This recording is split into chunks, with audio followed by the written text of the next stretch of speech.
Greetings and salutations, my friends. Welcome to How to YouTube, a complete guide, episode 9. So you're making like videos that Spielberg would be proud of, but how do you get a bigger audience, as well as doing good SEO that we talked about in the previous episodes? That we're going to talk about the importance of social media, the importance of calls to action, places that you can promote your content, and also things like sub for sub and competitions and what if they work, why do they work? Spoiler, no, they don't work. But let's get straight into it.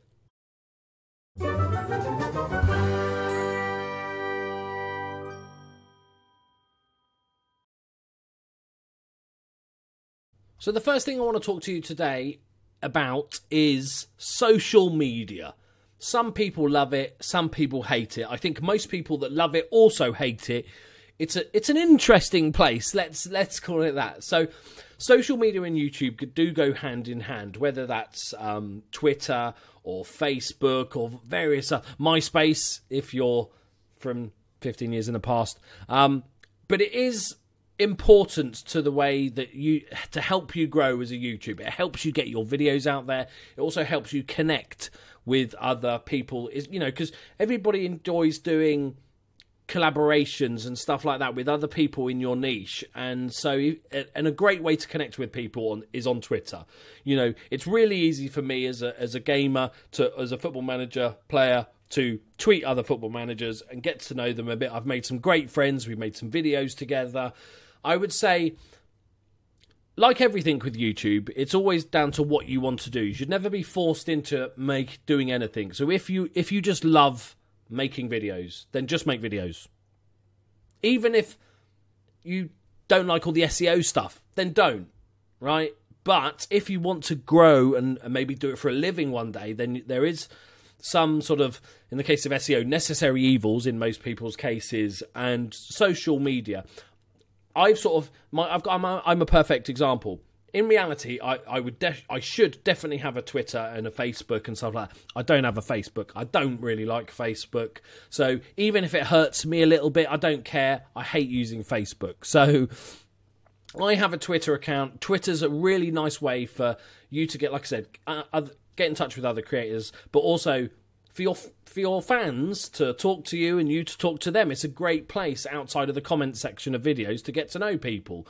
So, and also when you're uploading on YouTube, you can tell it to auto-publish to Twitter. So when you upload it and publish, it tweets your video out there. So it, gets a few more views. One of your friends or fans might retweet that tweet, and then you get a few more views and stuff like that. But I would say, if you're sort of at all taking this serious, then you at least need a Twitter account, and that's kind of the minimum, and that's kind of what I do. And I actually quite enjoy Twitter, as long as you stay out of the cesspool of Twitter that is some of the shite that goes on social media, and just sort of stick to your guns and get to know people and follow a bunch of similar-minded creators, and it's really, really useful.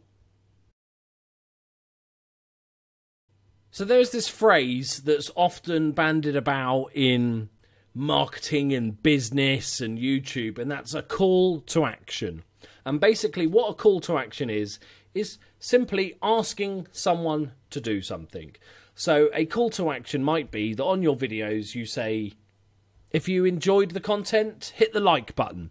Now you might think that most people, if somebody liked, why would I tell them to do that? If they liked it, they'll hit the like button. Well, actually, most of the time people just don't think about it. And you're not telling them to do it. You're just saying, if you enjoyed my content, maybe you want to subscribe. Maybe you want to hit the like button. There is nothing wrong with doing that. And you should do it in all your videos, even if it's just a quick bit at the beginning or the end. I tend to do mine at the end, and I'll just sort of do a little bit. As I'm sort of saying goodbye, I'll say, thank you very much for watching. If you enjoyed the video, please do hit that like button. And if you're new around here, why not subscribe?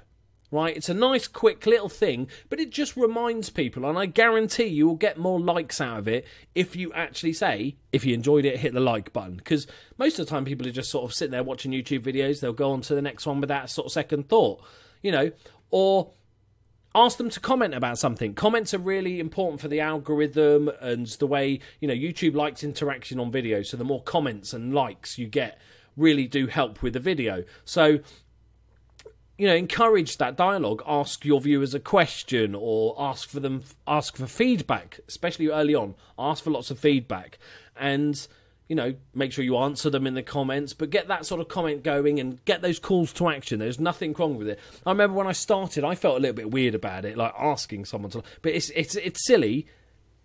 I've not had a single negative comment of like somebody leaving comment, "Oh, I like it if I want it, mate. Don't tell me to like it." Like, just, it's important that you do this on all your videos. Just say, if you're new around here, if you enjoyed it, subscribe, like the video. That's it. Simple as that, but it is very important to do. So in this section of the video, I want to talk about promoting your stuff. So there is various methods of promoting your videos. So you've got the obvious places. Obviously, the single biggest way is to do good SEO on your videos, so you rank on the YouTube search and you get views from that. Then the next thing is like your own social media. So you might post all your videos on Twitter or Facebook or Discord or wherever it may be. And then, to try and get your videos out there. But then there's other sort of next step up. And this very much depends on what it is that your content is. There's a great website called Reddit, which is just like this sort of giant forum that then has all these subreddits for very sort of specific niches, whether that's gaming or beauty or blogs or YouTube or whatever it is, where people post either an article, a link to a website, a link to a video, and people, if they enjoyed it, will upvote that, and then it'll rise to the top of that subreddit. And it's a really, you should use it anyway because it's brilliant, but it's a good place to post your videos. There's a few important things to note when talking about Reddit, is that some subreddits don't allow you to promote your own work. Okay, so you want to try and stick to the rules. Most subreddits are basically you can post your own stuff, but don't spam your own stuff. And also, for every video you upload, you should make 9 or 10 comments on other videos, just to get involved in the community. So you're not just there to spam your own videos. So you'll, make some useful insight or have a laugh with people in the Reddit, in that subreddit, chatting to people, and then occasionally just upload one. I tend not to really upload my videos to Reddit anymore, unless it's a very specific one, because I do video series. So at the moment, I'm on something like episode 160 of a save. So there's not much point in me posting that on Reddit, because they're not going to join in 160. But if I do a specific video on something, a niche, then I might use Reddit. There's also sort of other places, like groups on Facebook. There's usually lots of groups for various different niche, whether that's gaming or beauty or whatever it is, that you can post in there, and they'll allow you to post. Always bear in mind the rules of whatever place you're posting. Also, forums are really good, like specifically for gaming and stuff like that. There's often an official forums for the game that you're playing, and so you're hitting like a really good target audience then if you just post a link to your videos in there, as long as it's allowed. And often a lot of these forums will have like a separate sub forum for people to suggest websites and videos and stuff like that, so make sure you're posting in the right place. But that's really useful stuff. And there's also sort of plenty others. There's sort of Discord groups, there's all sorts of random little places depending on what your demographic and what your niche is that you can post them. But Reddit is a really useful one, and like I said, just use Reddit anyway because it's really good fun.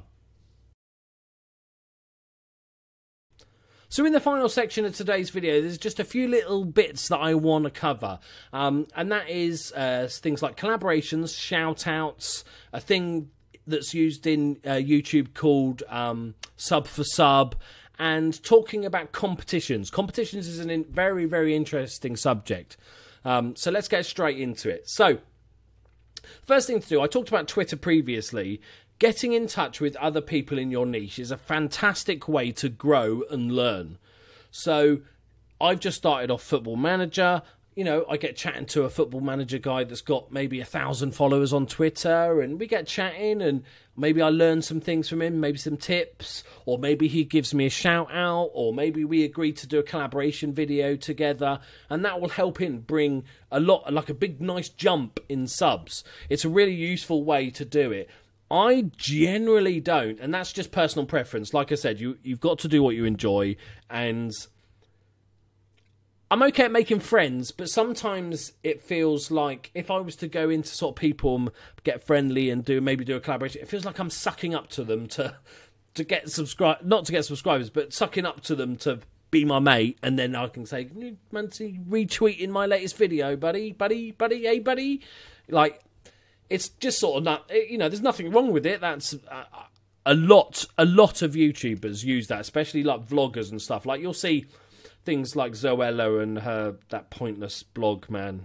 He got the right name for that vlog.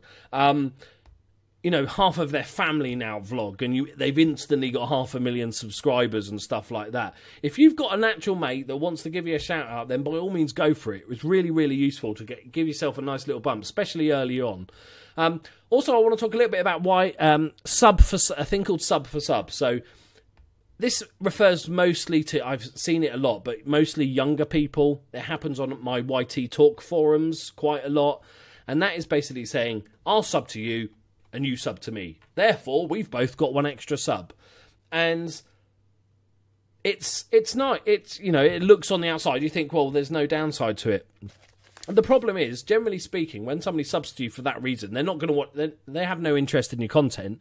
They're just subbing to 1 million channels in the hope that 1 million channels will sub to them. But also, so let's say I've got one extra sub that's never going to watch he's going to be considered dead. At the end of the day, this number here doesn't really have any use. It doesn't pay you money. It does, it's about views and how many people watch your ads and stuff like that. That's what gives you money and maybe makes you go full time or whatever. This is just a sort of gauge of your size, Like I said about the sheep effect, it does help in a little way. But the trouble with is the algorithm. If you get more and more dead subs that just don't watch your content, then YouTube sort of sees that and goes, is there something wrong with your channel then? Because you've got 1,000 subscribers, but you're only getting 20 views on a video. So it might then start ranking your videos lower because it thinks that's the case. And it's just a really sort of pointless way of growing, really. It doesn't, like I said, it doesn't happen too much, but I've seen it amongst the younger audience. And they'll do things like shout out Sundays where you'll see these channels with like 200,000 views and all they do is shout out other channels. But to get a shout out, you have to subscribe to all the other channels that got shouted out last week. And it's just a giant sub for sub thing, basically. It's kind of pointless.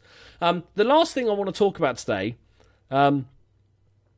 is competitions. And this is a really interesting one. I've done a lot of research into this and run a couple of competitions myself. They can be really useful and a kind of waste of time, depending on how you run them, how you do them.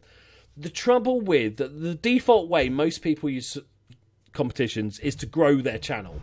So, I'm going to pick one of my subscribers at random to win a PlayStation 4. I'm not. Just don't get any ideas. I'm not. I'm going to pick one of my subscribers at random to win a PlayStation 4. So you make a video on it, you post it on Twitter, maybe you post it on Reddit, and it gets a few retweets. You might say you can enter twice if you retweet it, or follow me on Twitter, or various other things to get yourself. But the trouble is, like the sub for sub, a lot of those people are going to be there just because they wanted the competitions. So you're just gaining a lot of dead subscribers. And so it doesn't really give you a healthy channel. Might give you a bigger channel, but doesn't really increase your views by much, if any, and gives you more dead subscribers that aren't watching your content. And that can be a real downer. Forgetting the algorithm shit, if you've got 1,000 subscribers and 20 views, it just feels like shit. So be very careful with your competitions. I've ran a couple, and I do them for... The good way to use them is for very specific purposes.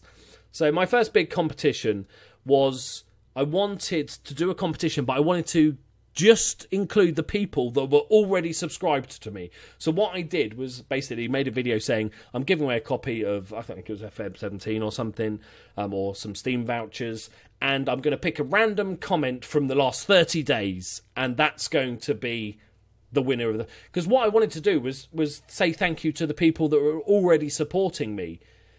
The benefit of that is that if somebody sees that's not subscribed, never watched my videos, but goes, oh, I might subscribe to him and get involved, because then if there's another competition, I might get it. But that's fine, because they're watching videos, they're leaving comments in the hope that it might get picked. So that works in your favour. You're getting more interaction on your videos, which is always a good thing. Other ways of using good competitions are Twitter followers is a good reason, because it doesn't matter if you don't really know what is a dead follower on Twitter. They might never read a tweet of yours, but followers are good. So you might say, win a PlayStation 4 by following me on Twitter. Or, for instance, I've got a Steam group. So I recently did a competition where to join the competition, you just needed to join my Steam group. I'll pick someone at random to increase that. So sort of send them other places. I think doing competitions to grow your YouTube channel is a bad idea, because you end up with lots of dead uns, basically. So there we go, guys. Another video done. I hope you enjoyed it and got something useful out of it. If you have any questions on the subjects we talked about in this video, then please leave them in the comments and I'll do my best to answer them. I'm also going to do a live Q&A at the end of this series on YouTube. So if you want to talk, have any more questions, or want to go a bit more in-depth, or something we haven't talked about before, then make sure you join me on that stream. Also, subscribe if you're new. Also, if you've got your own tips to share, put them in the comments. Let's help each other grow. I'm not the world's expert of YouTube. I'm just showing you what I've learned. But if you've got your own tips and tricks, then please do leave them in the comments. Get involved, and I'll see you in the next one. Thank you very much for joining me, guys. Love you all. Bye-bye.